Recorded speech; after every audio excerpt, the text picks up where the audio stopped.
Nebraska is hosting their first annual Husker Games event this Saturday, and man, oh man, there are a lot of expectations. So in today's video, I'm going to go over the 5 biggest questions and storylines that I'm looking out for this weekend, a couple players who I expect to shine in practice, a couple breakout players in both offense and defense, positional battles, players who I expect to transfer after the day's done, what this event is even going to look like, and a major announcement. Man, this is a jam-packed video. Hey, if you're fired up about Saturday, it's going to be different, but if you're still excited, I know I am. Hit that like button. And really quick, if you support what I'm doing here, daily Husker football content, takes 2 seconds, really helps me out. Hit that subscribe button. Thank you so much.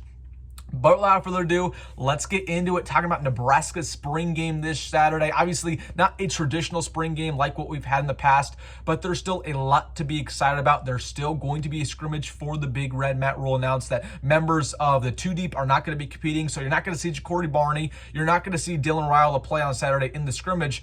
But honestly, who cares? The best part about the spring game historically has been seeing the true freshmen, seeing some of the players who don't normally play, seeing these breakout guys. So we're still going to see guys like TJ Lateef, Marcos Davila, Makai Nelson. There's a good likelihood that we're going to see Isaiah Mosey and Cortez Mills playing this scrimmage. So first off, the scrimmage is going to be very exciting, and that's why I want to announce that I will be in attendance on Saturday. I know I announced earlier this week that I wasn't going to go, but I know I got a lot of feedback from subscribers that say, hey, you got to be there, you got to cover this. So my plan on the channel is that I'm going to be there. It starts at 2. It'll probably go for about 2 hours, and then we're going to go live on the channel just like we do post game. We'll talk about everything that I saw. So watch out for that live stream, 4 p.m. Central on Saturday, but around that time. I'm not sure when it's going to end, but again, you got the scrimmage, which is going to be very important. We're going to learn a lot of stuff. There's going to be a couple other things like the strongest man competition, which is whatever. Quarterback shootout, which I think is going to be interesting. Dylan Raiola is going to perform in that. It's a little bit of an accuracy challenge, so we're going to see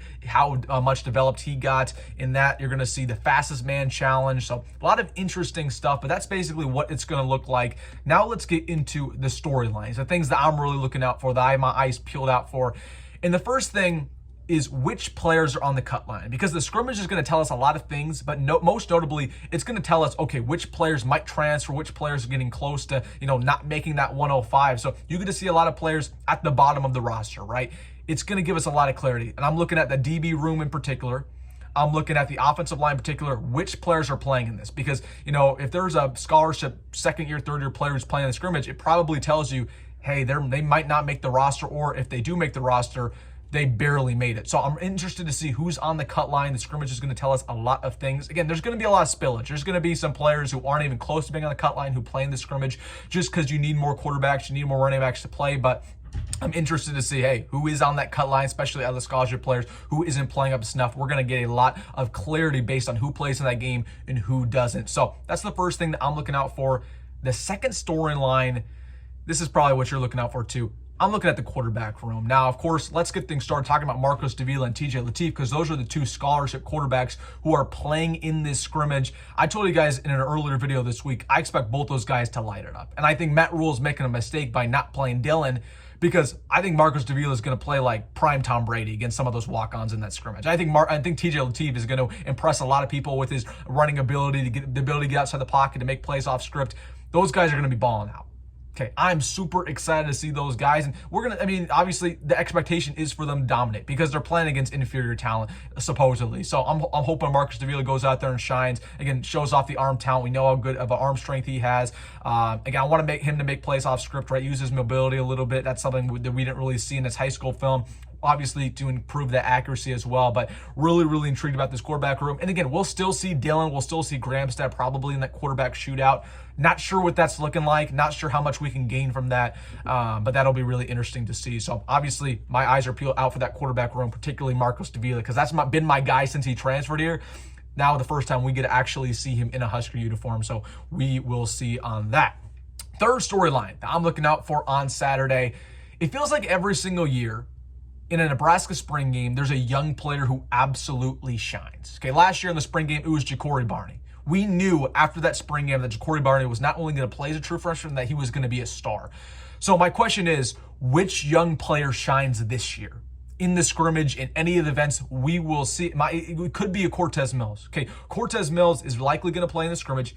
He's going to dominate. He really is. I mean, after everything we've heard out of spring practice, right, the ability to go up and get jump balls, right, he's a super physical receiver. Like, Cortez Mills might have a great practice just like Jacory Barney did last year. What about Isaiah Mosey with his speed, with his athleticism? I'm excited to see Jaden Doss. He's a third-year receiver who I'm really high on. You know, a couple other guys, Christian Jones might be playing this scrimmage. We might see a game more. So my big question, my big storyline, there's always one or two young players who shine that really break out in this spring game, in this Husker games. Who is it going to be this year? My pick, I think it's going to be Cortez Mills. I really do. And if Jamarian Parker plays, I think Jamarian Parker is really going to shine. But the word on the street is that Jamarian Parker will not play in anything because he is injured. So I'm expecting Cortez Mills to really have a good Husker games, good scrimmage. Fourth thing that I'm looking out for, I'm looking at this running back room because that's been my big concern all of spring ball. You guys already know this. I don't believe this running back room is good enough to win 8-9 games. I just truly don't. I think it's a good enough running back room to sneak into a 6-win team and to make a bowl game barely. But if you want to make a run for the College 12 playoff, and that's what the staff wants, I just don't know if it's a good enough running back room. It's not deep enough. You need to have a deep running back room. I want this running back room to prove me wrong. And it's been announced that, again, EJ's not going to play in the scrimmage. Quinn Ives is banged up. He's not going to play in the scrimmage. Jamarian Parker's not going to play in the scrimmage, but all the other running backs are. So we'll see Connor Booth, Mekhi Nelson, and we'll see Kenneth Williams. I want all three of those guys to go out there and shine. I really, really need that. I want Mekhi Nelson specifically to go out there and play well. So I need to see size. I need to see speed. I just need to see raw instincts. I'm hoping this running back room goes out there and plays well. And I'm intrigued to see Connor Booth as well for the first time in Nebraska uniform.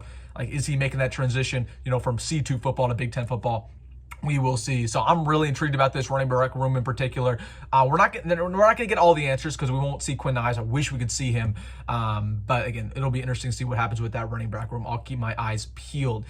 And then the last storyline that I have my eyes out for on Saturday is the culture of this team. Okay. I just think, again, it's a spring game event. It's a Husker game event. There are a lot of players who might not take this seriously at programs around the country. Okay. That means they're not bought in. If you have an opportunity to compete, in front of the fans specifically, I believe that you should be giving it your 100%.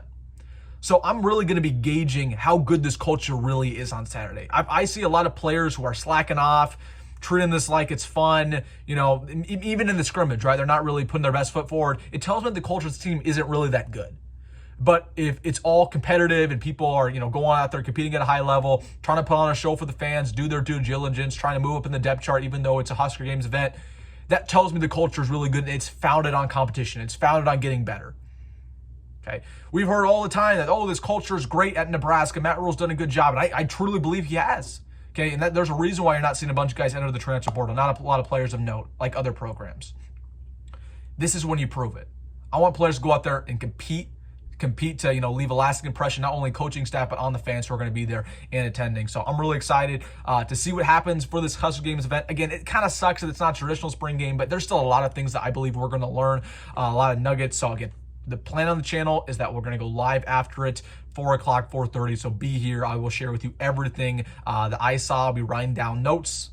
You will want to be there 4:30, 4 o'clock Central, whatever time it's over. We will be going live on the channel on Saturday. And then, of course, we'll post a Sunday video talking about it as well as a couple other notes about that in all of spring practice. So, all right, guys, let me know your thoughts down below about Husker games. Let me know in the comment section. Hey, if you made this far in the video, you know what to do. Hit that like button and subscribe. As always, folks, go Rhule. See you in the next one.